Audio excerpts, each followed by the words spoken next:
ትግራይ ስትሪም ሚዲያ ዩ ዜናታት ሰዓት እንደሆም በጌጃው መምሕዳር አማሓዳሪ ወረዳ ሕንጣሎ ዝነበረ አይተ አብርሃ ካልአዩ ተአሲሩ ከምዘሎ ተፈሊጡ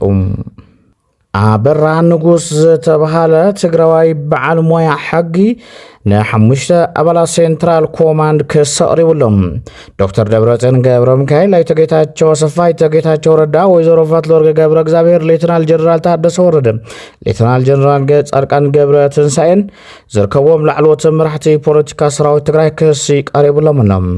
ናብ ፌደራል ፖሊስን ኮሚሽን መምርሒ ምርመራ ገበነን ዝቀረበ ጽሑፋዊ ክሲ እቶም ተነጸሩ ተኸሰስቲ አበ መሪሕነት ግዚኦም አበ ዝነበረ እዋን አብ ልዕሊ ብፌደራል መንግስት ዝተመደቡ አመራርሓን ሰራሕተኛታትን ግዚያዊ ምምሕዳር ገበን መጥፋእ ዘርኢ አካይዶም ይብል እቲ ክስ ዝቀረበ ብምሩሕ ሕግን ጠበቃን ከምኡውን ካብ ጥቅምቲ ክሳብ ሰነ ብፌደራል መንግስት ኣብ ዝቆመ ግዚያዊ ምምሕዳር ሓላፊ ቢሮ ፍትሒ ኮይኑ ዝሰርሕ ዝነበረ አበራ ንጉስ ዝተባሃለ ውልቀ ሰብ እዩ ፍርቂ ዘመን ካብ ዘቕፀረ ሕወሓት ዝተመቐለ ብጌታቸው ረዳ ዝምራሕ ክፋል አድጉሽ ፖለቲካዊ ውዳበ ሒዙ ይቀላቅል ከም ዘሎ ምግላጽና كريم تحدش أب مسرح مزجبا زركب بوليتيكا ودابل ليبرال ديمقراطي كم سنة حسب زغتال كويلم تجري ليبرال ديمقراطيك بارتي زبل أمارات حزب مسخم زلوا أنا مفلات تخيلهم تشمكن بتمنى تودب زنك أرو بوليتيكيا هات كم أمارات استوها بمبر هذا حجراو بورد مرس إثيوبيا حجاو أفلتو مصر خبناجن أبو جوباي أقربنا كم حاجز اللي زبل حساب كابتم لعلو تمرار حق زتوها بمجلسهم ጌታቸው ረዳውን ትማሊ ነዝ ሐሳቢው አበ ማህበራዊ ገጹ አካፊልዎ ዘሎም አበ ከልተ ተመቂሉ ንንባዕሉ ከካሰስ ጸንሐ ህወሓት በቲ ሀገራው ቦርድ መረጻ ኢትዮጵያ ዝቀመጠና ጊዜ ገለብ ተሰኒዩ ጉባኤ ከካይድ በዘይ ሙኻሉ አበ መዝገበ ወዳት ፖለቲካ ተሃገርና ይመስራዝ ተቆሉ ሉዑል ዝብል መደምደም ታክዋሃበ ቀንዩ ትሊዴፓ ዝብል ፓርቲ ዝመሰረትኩም በጌታቸው ረዳ ዝምራሕ ጉጅለ ህወሓት ጽቡቕ መማረጽ ይዝበሉ ወገናት ሕዚ ዘገድስ እንታዩ መሪሕኩም መትከልኩም ዝብል እዩ ንሽንኩም ዝገልጽ ፕሮግራሙ ፖሊሲ ምቕራጽ አበ ተቃቅማ ስም ግን ሓረስታይ ዘማእኸሉ ማሕበረሰብ ትግራይ ወን ዘመስረተ ይኹን ኢሎም ጉጅለ ጌታቸው ረዳ ትግራይ ሊበራል ዲሞክራቲክ ፓርቲ ዝበሃል ሓድሽ ፓርቲ ክጣሽ ምዃኑ ከም ጽቡቕ ወሲድናዮ ዝበሉ ካብቶም ተቃውምቶም ነበር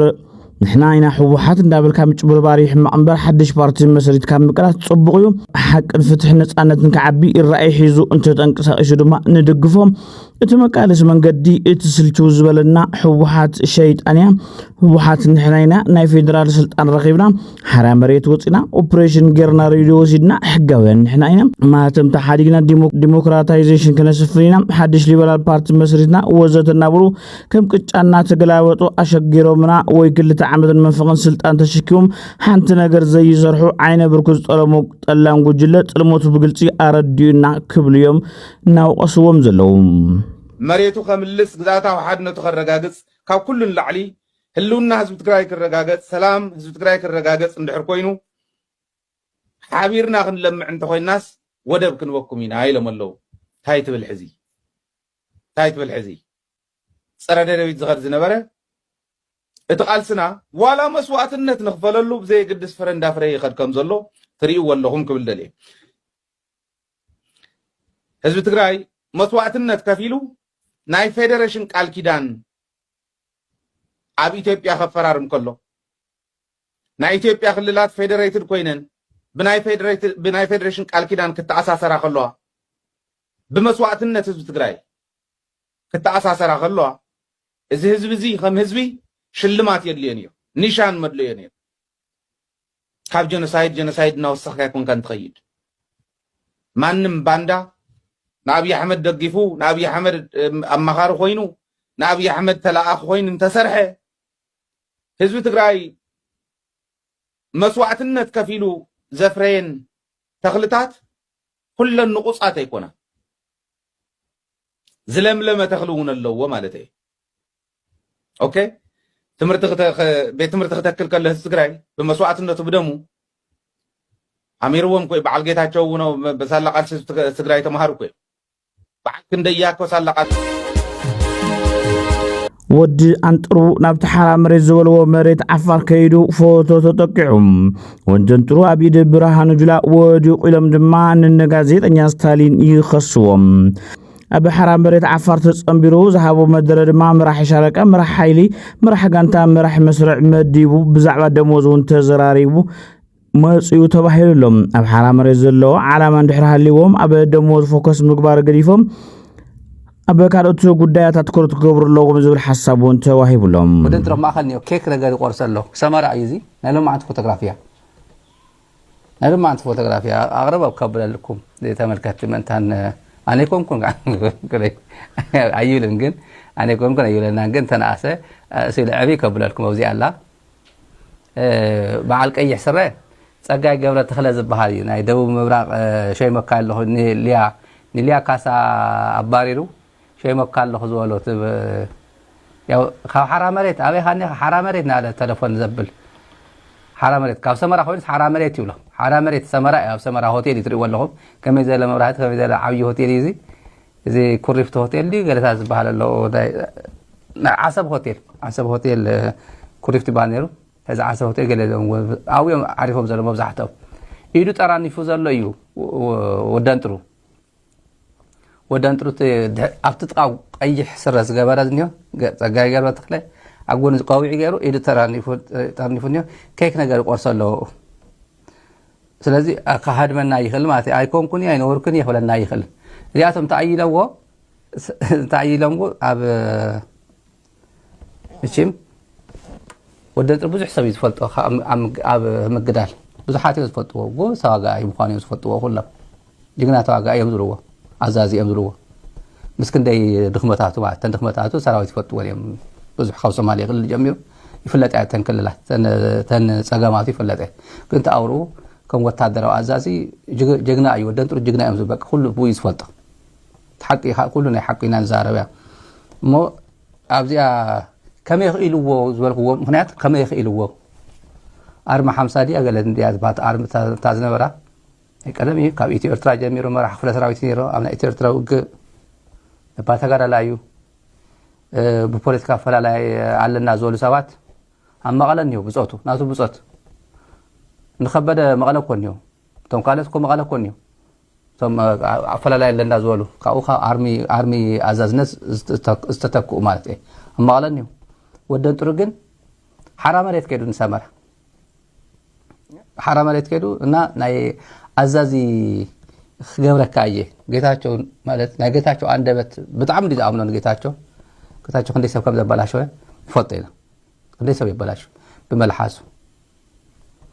هذا تعيز بالله سمعنا كشمك عيه ناي تግራይ ጸጥታ ቢሮ ሐላፊ ናይ አብ እዋና ጉዳይ መልኪቱ ካቢኔ ግዚያው መምሕዳር ትግራይ መግለጽ ተዋሂቦም ከም ዝፍለጥ ከም ህዝብና ፍሉና ምሪር ተጋድሎ ከነካይድ ድሕሪ ምጽናሕ ዘላቅ ተጻብኦ ጠጠው ብናይመል ውዕል ተኸቲሙ አብ ክልል ተውዕል ኮይና ሰላማውን ፖለቲካውን ቃልስና ካይድና ምዃንና ኩሉ ዝርድኡ እዩ ናይ ፌደራል መንግስቲ ሚዲያታት ናይ ክልል አምሓራ ሚዲያን ኮሙኒኬሽንን ሕገ መንግስቲ ተሃገሩ ውዕ ፕሪቶሪያ ብጸባእን ብዝጥሕስን አገባብ ምዕራብ ትግራይ አካል ግዝአት ክልል አምሓራ ከም ዝኾነ ተገይሩ ተደጋጋሚ መልእኽትታት ከሐልፍና ተግበረ እዩ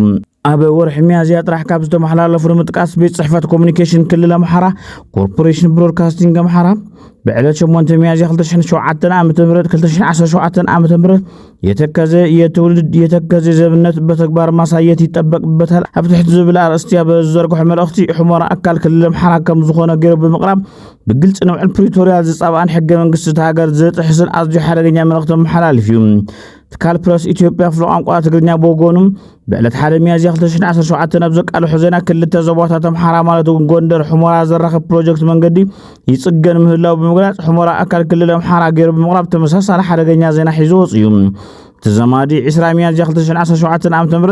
كتما جندر نمل مع بزولا بكتما دي سما شراتنا ديس العلوي حلفتي علوت حلفت فيدرال منقسم تراخو لقات أمين أبتسالة أو تتمتأخ خبطوليتون بسمول قايد أجريسة حمرة وفيها 5 بركات بقطة بمرة خبط حفاش بمتحلاف زون معراب تقرأ أكل كل لهم حراكم زخنا غير كامل أختر متحلاف زي تجبر وديتيوم زي كم زي مسألة تكبر نوع علي بريتوريا زي تحسن تجمر خير سلام زقدن قلت تكيد جزء بحتى ጉዳይን አዝዩ ሓደገኛ ተግባርኒ ካቢኔ ግዚያዊ ምምሕዳር ትግራይ እዚ ተግባር ብትርና ኾነና እዚ ብወገን ትካላት ሚድያን ኮሙኒኬሽንን ክልል ኣምሓራ ዝግበር ዘሎ ሓደገኛን ተደጋገምትን ሸርሕታት ንማሕበራዊ ስኒትን ሕውነትን ክልቲኡ ህዝብታት ዝጎድእ ብምዃኑ ካብ ዘግቡእ ውዕል ፕሪቶርያ ጻብኣን ተግባር ክዕቀቡ ንጽውዕ ፌደራል መንግስቲ እውን ዝጉዳይ ጻርዩ ምእረምታ ስጉምቲ ክወስድ ነባር ሰላም ኣብ መስፋን ቁልፍ ተራ ዘለዎ ውዕል ፕሪቶርያ ብምሉእነት ንኽፍጸም ግቡእ ክዋጻእ ጻውዒት ነቕረብ ኢሉ ካቢኔ ግዚያዊ ምምሕዳር ትግራይ ፕሬዝዳንት ጀነራል ታደሰ ወረደ ኣብ ኢትዮጵያ ፕሮግራም ልምዓት ውድብ ሕብራት መንግስታት ዳይሬክተር ፕሮግራም DDRን ኣብ ቤት ጽሕፈቶም ተቐቢሎም ኣብ ዝተፈላለዩ ዛዕባታት ምክክር ኣካይዶም እዮም። ፕሬዝዳንት ግዚያዊ ምምሕዳር ትግራይ ሌተናል ጀነራል ታደሰ ወረደ ፕሮግራም ልምዓት ውድብ ሕብራት መንግስታት ዳይሬክተር ፕሮግራም ምስልማትን ዳግመ ጽምበራን ሰራዊት ባሲል ማሳይ ኣብ ቤት ጽሕፈቶም ተቐቢሎም ብዛዕባ ምስልማት ዳግመ ጽምበራን ሰራዊት ትግራይ ኣመልኪቶም ዘትዮም ከይዲ ምስልማት እግሪ ምትካልን ዳግመ ጽምበራን ሰራዊት ትግራይ DDR ቅድም ክብል ብሰንኪ ቴክኒካዊ ፀገም ዝተወሰነ ግዜ ተቋሪፁ ጽንሕ ምዃኑ ዝሓበሩ ፕሬዝዳንት ጀነራል ታደሰ ወረደ እዚ ከይዲ ረብሑ ልዑል ስለ ዝኾነ ተጠናኺሩ ከም ዝቕጽል እዮም ገሊፆም እቲ ሕዚ ዝግበር ዘሎ ከይዲ DDR ጽቡቕ ምዃኑ ዝነኣዱቶም ዳይሬክተር ኣብ ቀጻሊ እውን ተጠናኺሩ ንኽቕጽል ምስ ናይ ፌደራል ኣካላት ለገስቲ ሃገራት ሓቢርካ ሃፍቲ ናይ ምትእኻብ ስራሕ ከም ዝሰላሰል ገሊፆም ኣለዉ ኢትዮጵያ ንልዕሊ 4 ወርሒ ቤት ማእሰርቲ ዘጽንሐቶም ኣሳት 250 ኤርትራውያን ስደተኛታት ብዕለተ ሰኔ 29 ሚያዝያ 2025 ብክልል ዓፋር ኣቢላ ናብ ወደባዊት ከተማ ዓሰብ ከም ዘባረረቶም ተገሊጹ ኣብ ዝሓለፈ ሰንበት ዝተኣሰሩ ካልኦት ኤርትራውያን ናብ ሃገሮም ክምለሱ ከም ዝተገበረ ፍልፍላት ሓቢሮም ብዙሓት ካብቶም ስደተኛታት ካብቲ ብ15 ሚያዝያ ዝተባረዐ ግጭት ሱዳን ሃዲሞም ህይወቶም ንምድሓን ናብ ኢትዮጵያ ዝሰገሩ እዮም ገሊኦም ካብ ኤርትራ ካብ ዝወጹ ካብ 6 ክሳብ 7 ዓመት ዝገበሩ ኮይኖም ካብ ኤርትራ ንምውጻእ ንኣስገርቲ ዶብ ገንዘብ ከፊሎም ናብ ሱዳን ኣትዮም ኣብኡ ክነብሩ ድሕሪ ምጽናሕ ኣብ መንጎ ሰራዊት ሱዳንን ዳዕመ ሰሪዕን ብዝተለዓለ ኩናት ዳግማይ ክሃድሙ ተገዲዶም እዮም ብዙሕ ግፍዒ ዝወረዶም ኣደራዕ ተጻዊሮም ክነብሩ እኳ እንተጸንሑ ናብታ ዝሃደሙላ ዓዲ ተመሊሶም ምጽኦም ድማ ካሊእ ማእሰርትን ስቅያትን ይጽበዮም ተባሂሉሎም ኣብ ርእሰ ከተማ በርኪና ፋሶ ኣውጋዱጉ ኣብ ዝርከብ ኣደባባይ ሰውራ ብኣሽሓት ዝቑጸሩ መናእሰያት ተኣኪቦም ንፕሬዝደንት ካፒቴን ኢብራሂም ትራውሬ ዘለዎም ድጋፍ ገሊጾም ብተወሳኺ ኣብ ጋምቢያ ኬንያ ኒውዮርክ ካናዳ ፓሪስን ካልኦት ብዙሓት ቦታታትን ንትራውሬ ዝድግፍ ተመሳሳሊ ሰልፍታት ተኻይዱ እዩ እዚ ሰልፊ ኣነ ኣፍሪካዊ ንትራውሬ ድማ ይድግፍ ኣብ ዝብል ቴማ ዝተኻየደ ኮይኑ ቅድሚ 2 ሰሙን ስርዓት ኣሜሪካ ፕሬዝደንት ካፒቴን ኢብራሂም ትራውሬ ወርቂ በርኪና ፋሶ ንነብሱ ስርዓቱ ንምክልኻል ተጠቒሙ ክብል ድሕሪ ምክሳሱ ብጉዱሳት ኣፍሪካውያን ንክስታት ምዕራባውያን ንምንጻግ ዝተዳለወ ሰልፊ እዩ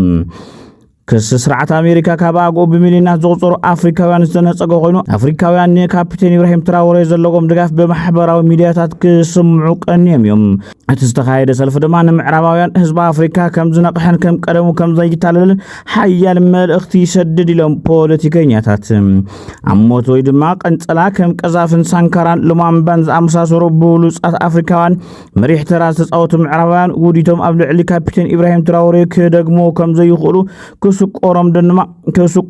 ተስፋ ንገብር ኢሎም ኣለዉ እቶም ሰልፈኛታት ኣነ ኣፍሪካዊ ንትራውሬ ድማ ይድግፍ ዝብል ጭርሖ ድማ የጋውሑ ውዒሎም እዮም ኣብ መወዳእታ ብልጽግና ኦሮሚያ ብሓዊ ጻወት ዝብል ጽሑፍ ብምቕራብ ክንሰናበተኩም ብልጽግና ኦሮሞ በጥፍኣት ትግራይን ህዝቢ ትግራይን ኣብ ርእሱ ሰረታ ብቐጻሊ ህልውና እትረጋገጽ ኦሮሚያ ኣላቶም እዛ ኢምፔሪያሊስት ሃገር ብቐንዱ ኣብ ጥፍኣት ትግራይን ህዝቢ ትግራይን እትስረት ኮይና ንህዝቢ ትግራይ ከም ዓንዲ ሰሜን ኢትዮጵያ ከም መድሕን ነጻ ሃገር ኤርትራ ከም ሕማቕ ተምሳሌት ንብሔር ብሔረሰብ ኢትዮጵያ ገይሩ ይርኢ ስለዝኾነ ብዝኾነ ዓይነት ዋጋ ትግራይን ህዝባን ክጠፍኡ ኣለዎም ኢሉ ዝብገስ